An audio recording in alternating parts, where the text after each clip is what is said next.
And then I think the Jovan Belcher, the murder suicide happened in 2012. So that was shortly after you started in Kansas City.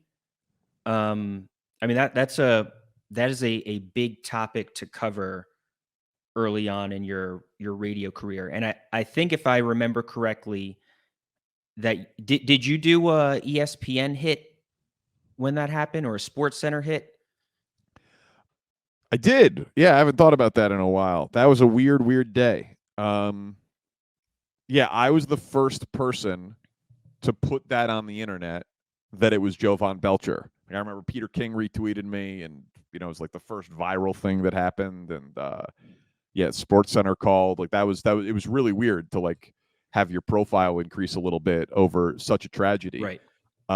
It's really weird, and it was complete luck that I was there, like dumb luck. I had gotten the iPhone the day before and didn't have my like alerts silenced, and so I got a call because I was the guy who at the radio station lived closest to Arrowhead, that they had gotten a tip at our news station that there was like police activity at Arrowhead. And so like I woke up when I otherwise would not have woken up that early on a Saturday. And I was like, yeah, I'll go check it out. And so I drove to Arrowhead, and yeah, a cop told me what had happened. And then I was like, not sure that he was really supposed to tell me what happened. And then I was there when the spokesperson confirmed what happened.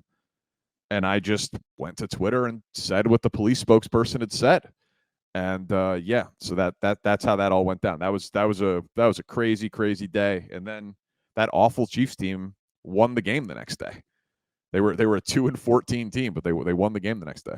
Yeah, I had I remember just watching I'm pretty sure it was a Saturday morning, and I remember Yeah. watching ESPN, and I saw you on ESPN that day, so that's why that kind of popped into my head. Was that I mean, how difficult was that to cover? Is that something that you were ready to cover? Is especially at that point in your career, is anybody ready to cover a story like that?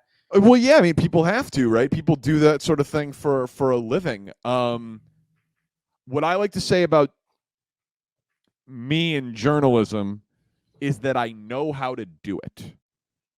I am not a journalist, though I have performed acts of journalism and I have a degree in journalism and I went to journalism school, right? I am a entertainer and a talk show host, but I have broken stories and I wrote a book, and I did some coverage recently, broke a story about the Northwestern baseball coach and the toxic atmosphere within that program that led to the head coach being fired, and was just nominated for a local journalism award here in Chicago.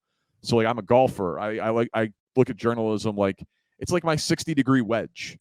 I have it in my bag. I know how to hit it. I just don't hit it that often. So that was really tough. And I was really young, and it was a really serious story. But the journalism part of my education just kind of kicked in, and it was like, okay, speak to the facts. What happened? What were you told? When were you told it? Etc. Answer the questions in facts. Don't opine unless people ask you to. And so that was what I did. So was I ready for it? I don't know. Probably not. I was, I don't know, 25, maybe 20. It was in 2012, right? Yeah, December 2012. Yeah. So I was 26. I don't know. Like, you know what I mean? But Yeah, again, like it's not like it was a 3-minute hit on Sports Center that I barely remember, and I just told people exactly what right, I had been told by police spokespeople. right. So it was weird for sure to then have to do 2 hours on Monday and contextualize it next to an NFL game, and then 4 hours and that sort of thing. But yeah, that was a weird one. I can't believe you remember that Sports Center hit. That's funny.